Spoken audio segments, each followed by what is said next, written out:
The video on the Hell deck was a pretty good start, and it made sense because it was the deck that I had the most experience with.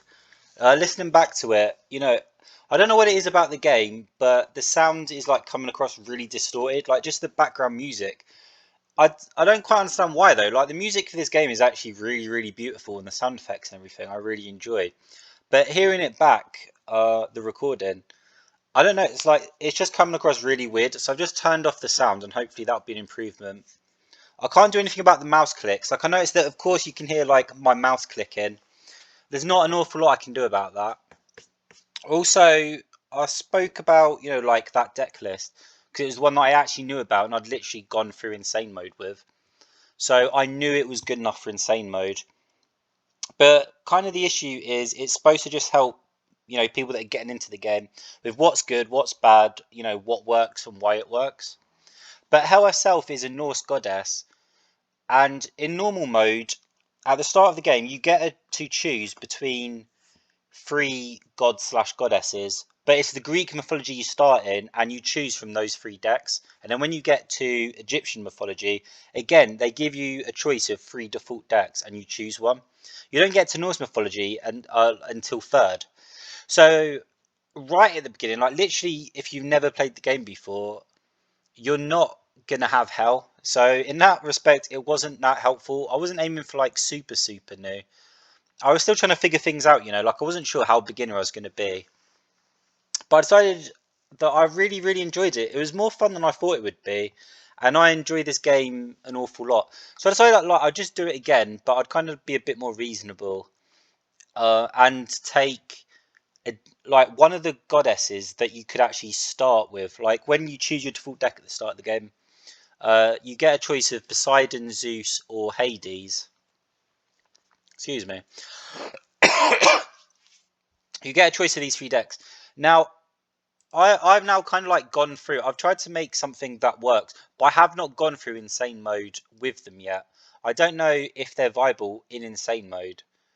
But I'm not gonna like because it takes like 5-6 hours to do one campaign run. I'm not gonna go all the way through just to see if it works or not, and then record it again because that's 12 hours. You know, that's a bit too much. Instead, I've just built decks using. I mean, I've played the game for like 30 hours, so I've just taken my experience from 30 hours and then built three decks. Of the three decks that you start with, I actually I recommend picking Zeus. I think the Zeus deck, the Zeus default deck, is the best of the three choices you get at the start of the game on normal mode. I don't think that's the strongest out of these three decks. But I decided to pick it. I've cheated a little bit. You can see that we've actually got like stuff like Eclipse and Soul Extraction, which you definitely will like. Some of this you will not get in your default pack. I mean, this is from the Japanese mythology. My justification for it is just I'm playing on insane mode. It is significantly more difficult than normal mode.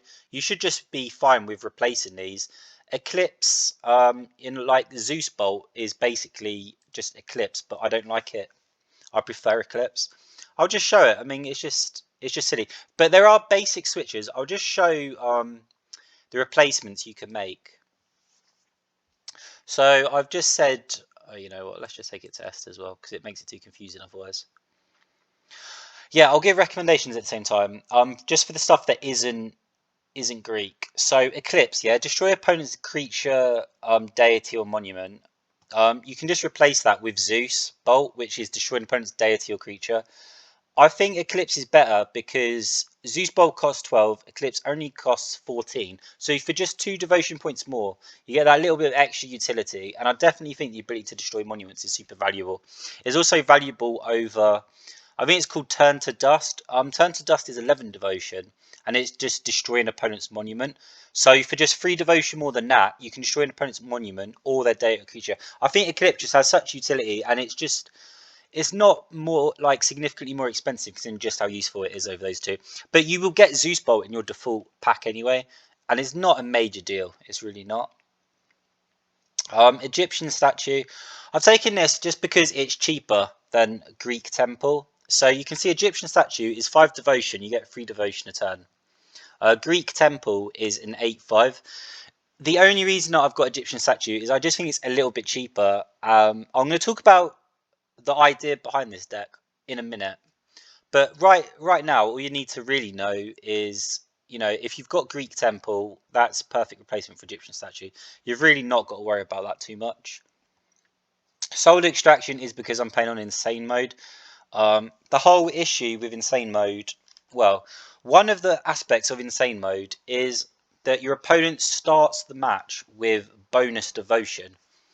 And, it can be as much as like 6, 7, 8 bonus devotion they get at the start of the match, which means they start so much faster than you, and they can like really, like you can lose before it even starts. If you can't keep up or you start with a bad hand, you just lose. So Soul Extraction is just a way of going, oh, okay, well, you start a match with 8 devotion. Soul Extraction, for 2 devotion, you've just lost all 8 of your devotion. So I've made like a 6 devotion gain, and we're back on an even keel. So if I have confidence in my deck, that's okay. But Soul Extraction isn't important in normal mode or difficult mode. It's just an Insane mode that I feel like it's got a lot of value, so I wouldn't worry about it. It kind of leads into Time Reflow. Time Reflow, again, is Japanese mythology, so you won't get it, but it's not a problem because the whole idea behind Time Reflow is just you get to use a miracle card that you've already used again. So instead of having these 2 Time Reflows, you could just get an extra Artemis Arrow, that's fine, or Armageddon, that's also fine. Or, of course, Seaquake. Like, Seaquake is also accomplishing stuff, Earthquake. I've only got 2 copies of Eclipse, so you can have like 2 copies of Zeus Bolt, and then for the Time Reflow, just get another copy of Zeus Bolt. Like these are all very easy switches to make. I wouldn't really wonder about these. They're just like slight optimizations. I think this is a better Zeus deck the way it is here. And then Everflowing Sun is my cover for the lack of comeback potential Zeus has. I'll talk about it in a minute. There is no real replacement for this in Greek mythology, but you don't really need it either. It's a slight optimization. This isn't a key card. I could easily take it out, and I'll come like, oh, that's that's a little bit irritating, but it's not a massive deal. Right, now that I've talked about all the cards that aren't Greek mythology and you wouldn't be able to get when you pick your default deck, let's just talk about the deck overall. Yeah. So of the 3 Greek gods, Zeus is, I don't know how else to explain it. Zeus is the one that has the least comeback potential. We'll just put it that way, right? Zeus can start a match very, very fast. Like, put down a couple of units, and Zeus is always generating more devotion than their opponent is. Almost always. Like, if you both get good starts, Zeus is definitely outracing almost anyone. But because of the way Zeus's ability works, if the board suddenly gets cleared due to an Armageddon or something, where just like everything is gone, like everything is completely gone, like Zeus just has, like, in herself, like innately, Zeus just has no way of getting back into the game. She gets 5 devotion a turn, which isn't really enough. You could see it actually when I played my Hell deck. When we played against Zeus, if Zeus's board got cleared, that was just a sorry state of affairs for Zeus. Like, it is a real struggle. So going back to Everflowing Sun, that's why I've got draw 2 cards, because if Zeus throws everything on the board and then gets cleared, you're in massive trouble. Everflowing Sun at least allows her to like rebuild her hand and get something back on. You know what I mean? So, but the whole point of the deck in the first place, though, is to take advantage of just the ability to come up with very cheap, very easy ways of just like developing a board very quickly. So stuff like Medusa, only 5 devotions are put down. It's a 5/3, which is a fantastic return on investment. You're effectively getting 60% of your return every turn, if you know what I mean. So, you pay 5 to get it in the first place, then it gives you 3 back. So after 2 turns, you've already made a 20% improvement on your investment. 10/20 is okay, but this is mostly just because it's cheap. And of course, with Zeus, because of its ability, Medusa isn't a 5/3, it's actually a 5/4. Which is absolutely fantastic. Minotaur as well. Like, these are just like super cheap, super amazing. Chimera as well. Like, only 12. There is actually a different reason. Chimera is actually a win condition for us. Medusa and Chimera are both a win condition. Because Medusa, this leads into the next point, right? I was going to talk about Hades Statue later, but I think I have to talk about it right now. When building the deck, I was kind of like, well, what are the win conditions of this deck? I'm talking about like Medusa is cheap and everything, but also Medusa has an activated ability which only costs 10 and does 10 damage. So initially it's a pretty poor trade, but it is okay, but it's not great. Like paying 10 to do 10 damage isn't great. The ability to stop movement or attack though can save your life. Like if Hell is super powered, super amazing, if you get a Medusa next to it and can just stun it, it doesn't matter that the Hell is now powered up and you're in the late game and it only costs it like 4 devotion to attack. Because Medusa's just got it stunned. So sometimes it can save your life. But more importantly, it's very, very cheap. So we're going to get it all the time. We've got 4 of it.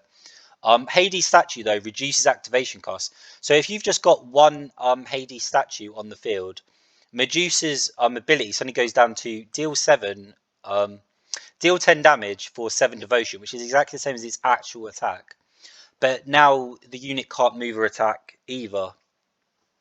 And you're going to have Medusas all the time. Hades Statue as well is only 6 devotion. So you're going to have this a lot. You're going to see this a lot. And, you know, as soon as you've got 2 Hades statues, you're laughing. But it also leads into Chimera, because Chimera also has an activated ability. And there is so much that I love about Chimera in terms of Zeus. 1, it's a 12/6 in a Zeus deck. 2, it's got 40 health, which means Seaquake isn't going to remove it, and that is actually a big deal. Like I've said before, like I think 30 health is like a break point. You could like it gets around Artemis arrows, things like that.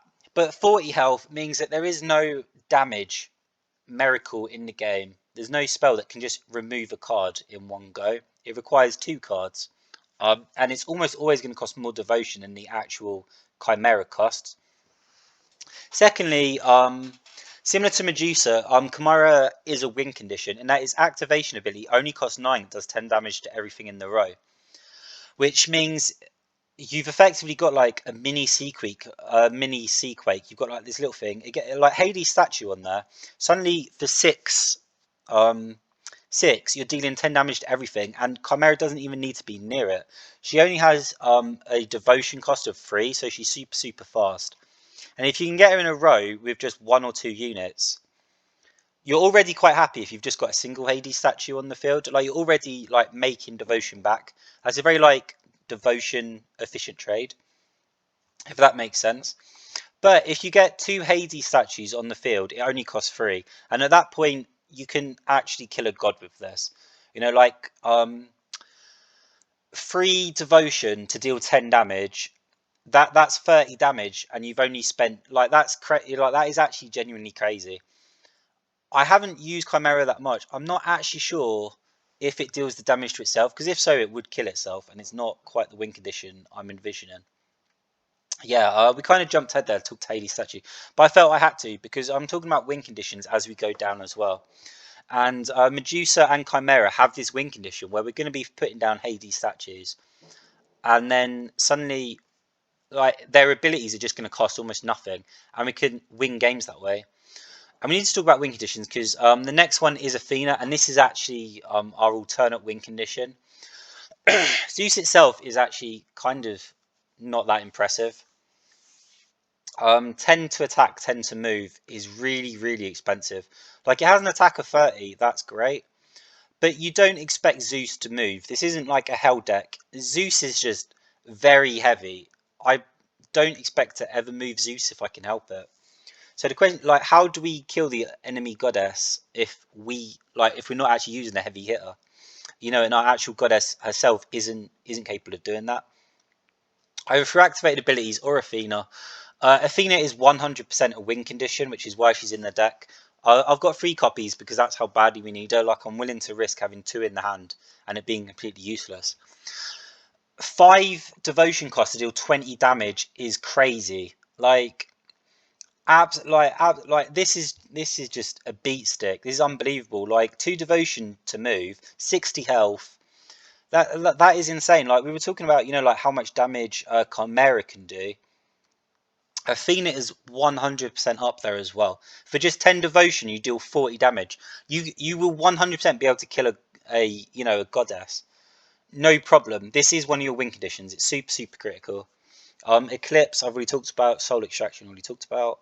Armageddon is my panic button. occasionally, you know, things aren't going to go your way, and you just have to kind of accept that your opponent has managed to like outpace you. Maybe had a bad start, a bad hand, and they got all their cheap stuff right at the start. They threw it on the board. Suddenly they're generating so much, and this is just your panic button. You just have to get rid of everything.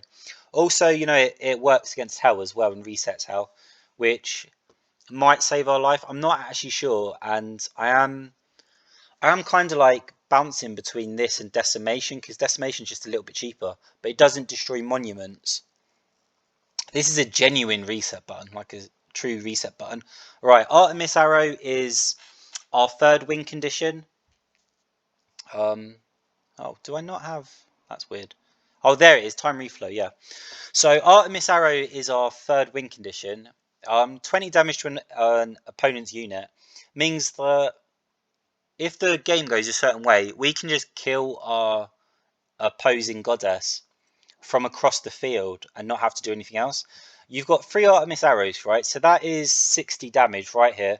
Time reflow means you can get it back, 80 damage. We've got 2 time reflows. So depending on the board state, you know, if your opponent uses a Sea Quake, they're also damaging themselves and they're taking 30 damage. You know, if Hell uses a Sea Quake at a wrong time, or you manage to pressure a Hell into using a Sea Quake, and suddenly she's low health, you can just like 2 Artemis arrows is only 18 devotion, and that's 40 damage. You can very easily pick off, you know, an enemy goddess, like so easy. Like this legitimately is enough. Like Team Reflow Artemis Arrow is enough to kill any goddess in the game, no problem. Zeus statue. I've only got 2 Zeus statues. I'm not super like comfortable with Zeus statue. I know some people like it, like Rayson, the developer of the game, seems to have like 4 Zeus statue in everything. I don't I don't quite get it, because it has like additional conditions that I don't really enjoy. I'll compare it to Egyptian statue in a minute. But yeah, Zeus statue itself has no base um devotion generation, right? It costs 5, but it produces 0. It will produce 1 because Zeus is your goddess, so that is a Greek unit. So it's basically a 5-1, which is a terrible trade-off. You need at least 2 units, 2 Greek units on the board, and they do have to be units, not monuments, which is very irritating. Exactly the same as Zeus, really. Like Zeus as well, like doesn't care about monuments. She only cares about like the actual units, like Medusa and Minotaur. She doesn't care about, you know, your Greek temple or whatever. And that is a like serious issue. That is very irritating. Anyway, back to the topic. Yeah, Zeus statue. Anyway, but you need 2 units on the board just to make this a 5-3. You know, so you've got Zeus in 2 units. It makes it a 5-3. Egyptian statue costs exactly the same. It costs 5, but you get 3 base devotion from the start. So I just think this is like 100% more reliable. If there was a Greek version of this, I would use it. Maybe there is, but I don't have an S tier copy of it anywhere. Greece just starts from Greek Temple, which is an 8-5, which I think is just a bit too expensive. But I do still have 2 copies, because if I've got 3-4 units on the board, which is very, very achievable when our units only cost like 5, you know, 5-6 devotion, like barely anything, it's very easy for us to have a start in the game where it's just Medusa, Zeus statue, and then it just skyrockets from there. It escalates. It is very difficult to deal with that, because Zeus can do that within like turn 2 or turn 3. Zeus can be producing like 18, 19 devotion very capably. So he's still got 2 copies. It's not kind of like an early game monument we want to be putting down. I'll hate if we have to put this down like turn 2 or 3. But turn 4 or 5, if we put this down, we've got the board, we've got, you know, like a couple of pieces down, a Chimera or 2, Medusa, Minotaur, whatever. Suddenly, this is a big deal. This is really, really useful. Overflowing Sun I've talked about. It's just Zeus just has no way of coming back. This at least allows you to draw 2 cards, and then, you know, if you get like 2 Minotaurs, then okay, like next turn you then put down 2 units. You put down these Minotaurs, and at least then Zeus like gets back into the game a little bit. You know, she's producing effectively like 7 devotion, the 2 Minotaurs as well, 11, 13. You know, that's not too bad. That's okay. It's not like a great comeback, but I think it's the best that Zeus can really do. Right, Cyclops, yeah. We have 10 monuments, and the monuments are actually quite important. Like Hades statue is something we're building in because I think it's one of our win conditions. Egyptian statues, just in general, like this is our way to overrunning our opponents. Like the Cyclops itself has 30 health, which is pretty useful. For 10 devotion, getting like a 10-30 isn't bad. It only produces 4 devotion, which is not great. But its ability is kind of critical because it makes getting our actual monuments on the board. This isn't Greek monuments, it's just all monuments, which is fantastic. If you've got a Cyclops on the board, suddenly Zeus' statue costs 3, Hades' statue costs 4. Like this is crazy. Like if you like that is a massive deal. That's one of the reasons that all of our monuments are super super cheap because it means that if we throw down a Cyclops, we can just throw down everything, like all the monuments. We can throw down all the monuments, and you can get Cyclops down like as early as turn 2 or 3, which means your 4 or your 5 is just so much bigger than your opponent can keep up with. So much bigger.